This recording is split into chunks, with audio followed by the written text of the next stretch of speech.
저는 제 임기 중에 비정규직 문제를 반드시 해결하겠다고 약속을 드렸습니다. 우선 공공부문부터 임기 내에 비정규직 제로 시대를 열겠다 이렇게 약속을 드리겠습니다.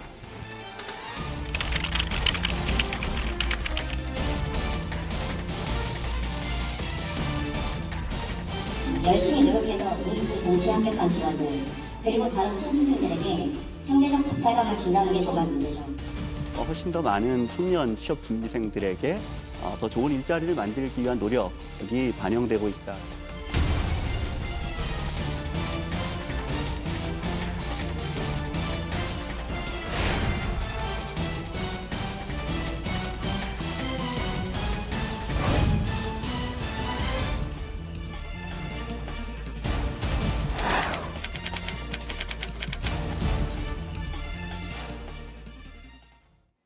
네, 더불어민주당 정일영 의원 바로 만나보겠습니다. 어서 오세요. 네, 안녕하세요.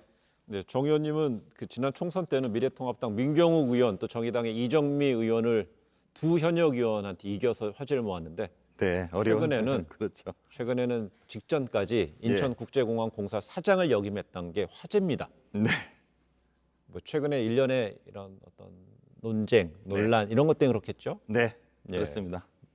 근데 거기에 대해서 좀 어떻게 좀 지켜보셨습니까? 최근에 사실 제가 이제 시작을 했죠. 인천공항 사장 할 때 시작을 했었는데 최근에 갑자기 이게 이제 더 이슈가 됐는데요. 네. 우선은 지난 3년간 제가 이걸 추진을 2017년 5월 12일 날 대통령 오셨을 때부터 시작을 했는데 본격적으로 그 전부터 이제 시작은 했습니다만은 청년들의 취업난이 굉장히 더 어려워졌어요. 제가 어저께 이제 기획재정위원회 회의가 있었습니다. 상임위 추경 예산 그때 부총리께도 여쭙습니다만 보면은 청년 실업률이 한 10% 그러니까 일반 전체 실업률보다 한 두 배 정도 돼요. 두 배. 예.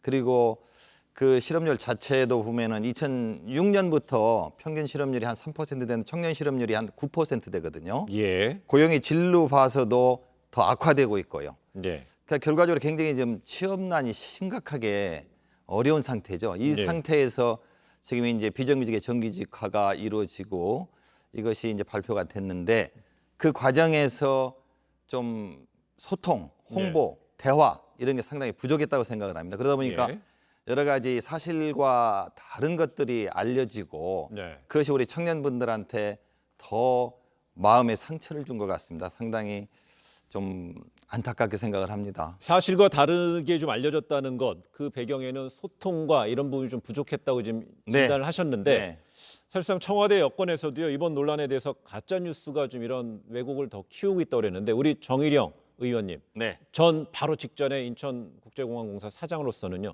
어떤 부분이 잘못 알려졌습니까? 가장 대표적인 것이 마치 이번에 정규직화하는 분들이 취업 준비생 분들의 자리를 뺏은 것처럼 이렇게 됐거든요. 그것은 아닙니다. 그러니까 취업 준비하는 분들은 보통 대학교 졸업한 분들, 대졸 신입 직원 공채가 인천공항 공사에서 보통 한 100명 정도 됩니다. 어떤 때 한 200명 됩니다만은 그분들은 5급으로 들어오셔가지고 마지막 관리직으로 계속 승진도 하세요. 입사한 지 4년 되면 대리 승진하고 4급. 그다음에 이제 팀장, 처장, 본부장 이렇게 승진하는 분들이고 지금 대상이 되는 정규직화되는 분들은 보안 검색 파트. 공항에 가시면은 비행기 타기 전에 검색받지 않습니까? 검색하시는 그분들, 가방을 이렇게 보내기 위해서 엑스레이 검색하시는 분들.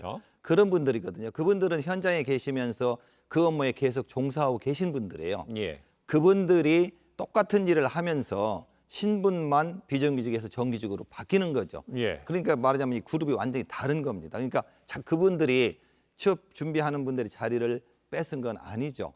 그렇다면은요, 이 공사라는 것은요, 그 예산이라는 것이 국가 예산에 국가에서 통제를 받잖아요.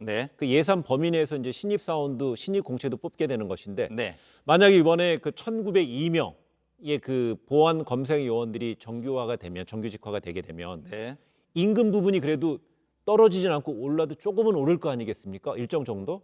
그렇게 되면 그 임금 들어가는 부분이 예산으로 들어가는 건데 그렇게 되면 예산이 부족해지면 신입사원이 만약 100명 뽑을 게 몇 명 줄어들 가능성은 어떻게 봐야 됩니까? 그것도 좀 다릅니다. 제가 설명을 해드릴게요. 그 지금 현재 그 형태는 이제 오늘 날짜로 바뀌겠지만은 현재 인천공항공사의 정규 직원들, 공사의 정직원들 한 1,600명 정원이 되고 나머지 한 10,000명 정도가 말하자면은 협력업체 비정규직 직원들이었죠. 이제 자회사로 바꾸고 있었습니다만은 그분들은 이제 인천공항공사와 협력업체 간에 민간에서 협력업체는 계약을 맺어가지고 그분들한테 이제 계약 금액이 지급이 되고 계약 금액에서 비정규직 직원들한테 월급이 나가는 거죠. 그 안에 뭐가 있냐면은 이윤이 이제 10%, 사실 이제 입찰 하다 보면 한 7, 8%로 줄긴 합니다만 사무관리비 3%가 있어요. 이게 이제 정규 형태로 전환되면 그 비용을 아낄 수가 있고 그리고 인건비 자체가 그것도 그릇이 다른 겁니다. 따로따로 있거든요. 자회사하고 공사하고. 이제 직접 고용됐을 때는 이제 같은 인건비 안에 들어오긴 하죠. 그런데 이제 세금으로다가 하는 건 아니고 인천공항공사 같은 경우는 자체 경영을 해서 수익이 나온 돈으로 하는데 자회사 같은 경우도 지난번에 자회사 전환할 때 그 인상률을 처음에 4%로 묶었습니다. 그러니까 제 한 4, 5%일 거예요. 그리고 매년 인상하는 것은 기획재정부에서 정한 가이드라인에 따라서 물가와 연동돼가 연결돼 가지고 한 2% 정도, 2몇 % 매년 그 정도 인상이 되거든요. 그러니까 총액 인건비라는 것도 있는데 그것이 어저께 기획재정부 장관님하고 얘기를 했습니다. 질의 과정에서. 그러니까 총액 인건비 제도가 새로 이제 직접 고용이 되면은 총액 인천공항공사의 직원들 월급 주는 총액 인건비가 늘어나기 때문에 신입 직원들이 줄지도 않고 어떤 그 공사에 근무하는 분들의 인건비 월급이 줄지도 않고 그건 그대로 남아 있는 겁니다. 하여튼 정확히 다시 정리하게 되면 올해 이제 앞으로 예정돼 있는 인천국제공항공사의 신입 직원 규모는 영향을 받지 않는다. 영향받지 않고 임금 부분에 있어서도 실질적으로 기존에 있었던 정규직한테는 그렇죠. 영향이 없다. 영향이 없다는 거예요. 그렇게 없도록 해야 되고 현재도 없습니다. 현재는 없다는 거죠. 그리고 뭐 또 일부에서 뭐 알바 학생이 뭐 갑자기 뭐 5천만 원 시장에 뭐 정규직 됐다 하는 것도 안 맞고요. 그렇게 되면 만약에요. 그건 알바 학생이 없습니다. 그렇게 되면 이번에 그 보안검색 요원들이요. 기존에 받던 연봉에서 만약에 이제 인천국제공항공사에 직고용이 되게 되면 얼마나 오르게 되는 겁니까? 근데 거기에 대해서 상당히 많이 오른다는 얘기도 있고. 그게 이제 갑자기 뭐 3,100번에서 5천만 원 올라간다 그랬는데 그건 사실이 아니고요. 지금 이제 그게 이제 노사 협상을 해서 결정을 했어야 되는데 그게 좀 늦어졌죠. 늦어졌는데 전에 이제 제가 있을 때 노사 협상 과정에서 자회사 같은 경우는 어떻게 됐냐면은 일단 전환될 때 이제 현재 임금 체계와 다른 자회사라든지 직고용자 임금 체계가 다르기 때문에 그걸 조정하는 과정에서 한 4% 정도가 오르고 그 뒤에 매년 한 2몇 % 정도가 오르게 되기 때문에 그 인상 폭은 전체적으로 봐서 현재보다 몇십만 원 정도, 많게는 한 100만 원 이 정도. 그게 이제 결국은 노사 협의에 따라서 정해지는 건데 제일 중요한 거는 국민의 눈높이에 맞아야 된다는 거고 두 번째는 일반 기업, 다른 공기업이나 민간 기업에 부담을 주지 않아야 된다기 때문에 그 수준은 한 자리 숫자로 낮게 책정될 겁니다. 그렇습니다. 그런데 이번에 이렇게 비정규직의 그 보안검색 요원들의 비정규직에서 정규직화되는 것은 이 처음에 이제 우리 국민들의 기억에는 문재인 대통령 취임 3일째였나요? 네, 3일째죠. 3일째 이제 10일 날 당선되시고 12일 날 오셨습니다. 그랬잖아요. 그래서 이제 그때 이제 약속을 했잖아요. 공공 부분에 있어서 비정규직의 제로를 약속하셨는데 벌써 이게 딱 3년이 지나서 이 부분이 확 붉어졌어요. 근데 일각에서는 그래서 그동안에 충분히 좀 논의를 해서 속도를 낼 수 있는데 너무 늦었다, 늦게 추진했다. 거기에서 책임 소재를 지금 인천공항공사에다 돌리는 시각도 있습니다. 그 제가 말씀을 드리겠습니다. 대통령께서 5월 12일 날 오셨는데요. 그 전에 2016년 1월 달에 인터넷 검색하면 다 나옵니다. 1월 달에 1월 3일인가 될 겁니다. 인천공항에 수화물 대란이 나가지고 기억하실 거예요. 인천공항이 거의 무너진다. 수화물들이 그냥 5천 개가 여기저기 흩어졌다 해가지고 사건이 한번 크게 터졌고 그 다음에 중국인 미리국 사건이 또 그 미리국 2번 터집니다. 그러면서 인천공항, 대한민국의 관문공항이 뚫렸다. 세계 1등 공항이 무너진다. 뭐 이런 기사들이 많이 나왔거든요. 언론에.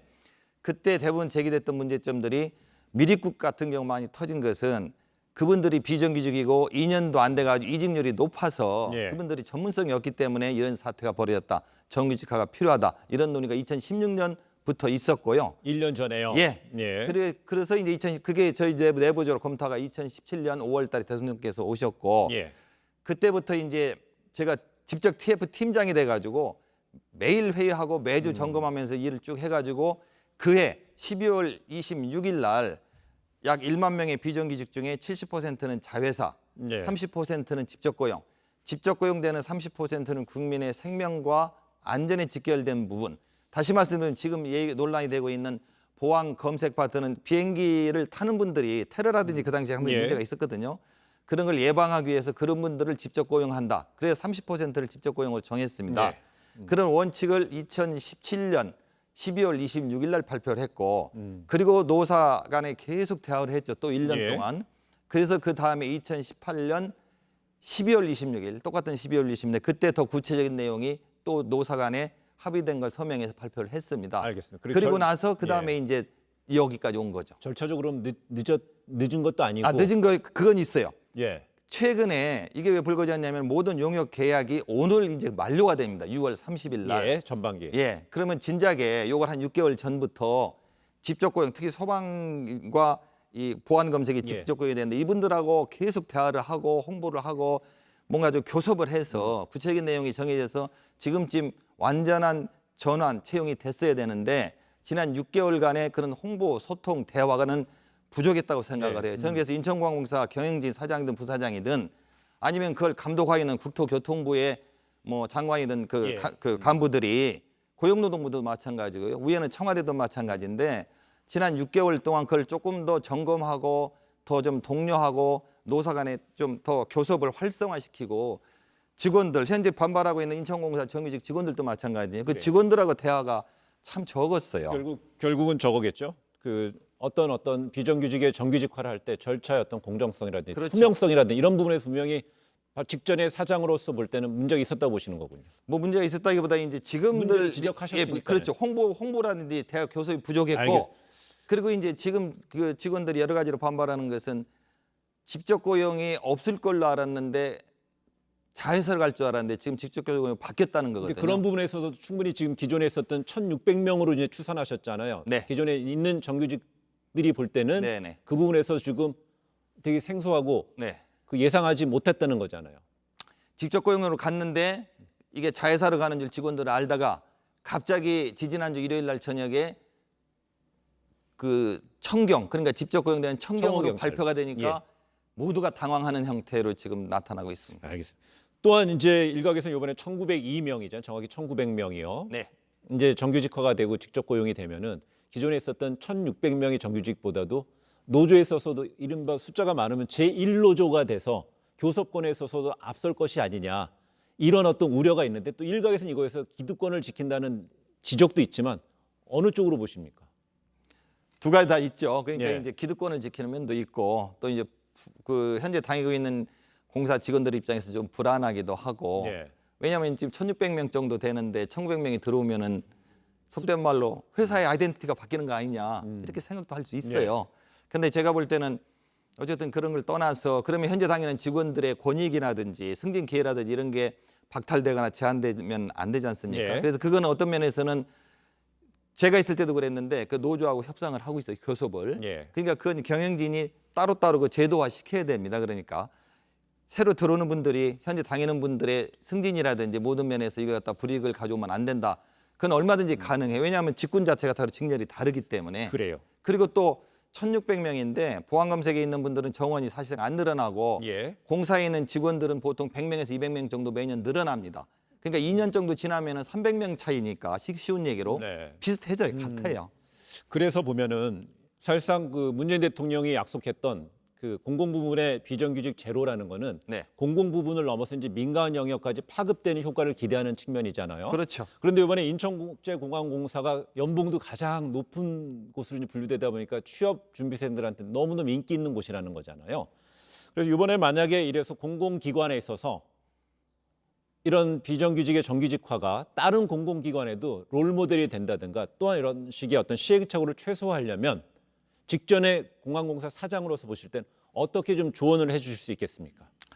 그러니까 사실은 대통령께서 오시고 나서 2017년 12월 26일 날 발표할 때 자회사 30%, 직접 고용 30% 그게 하나의 그 롤 모델처럼 모범 케이스, 시범 케이스로 정해진 겁니다.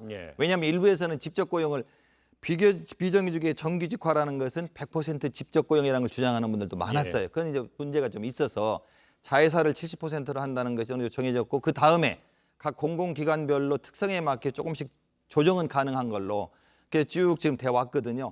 지금 이제 그 이제 숫자가 적은 경우 계약 기간이 만료된 경우는 먼저 끝났습니다. 인천공사가 지금 일부는 끝났고 마지막으로 오늘 끝나는데 네. 제일 중요한 거는 노사 간에 성실하게 투명한 절차를 밟아가면서 교섭을 하고 합의를 해나가는 게 굉장히 중요하다고 봅니다. 사실상 그 정규직하고 비정규직 간에 그 어떤 처우에 대한 격차를 해소해야 되고 또 비정규직의 수를 줄여야 된다는 우리 사회가 안고 있는 공통의 숙제잖아요. 네.